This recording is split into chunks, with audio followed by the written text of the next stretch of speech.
On this beautiful day, we're going to be putting together what's called a slip joint pocket knife.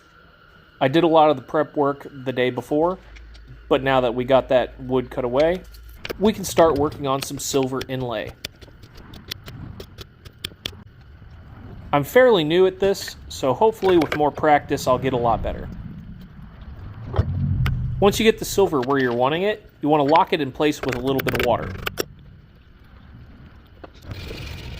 Once I get all the fittings nice and sanded, we'll be able to move on to the actual assembly of the knife.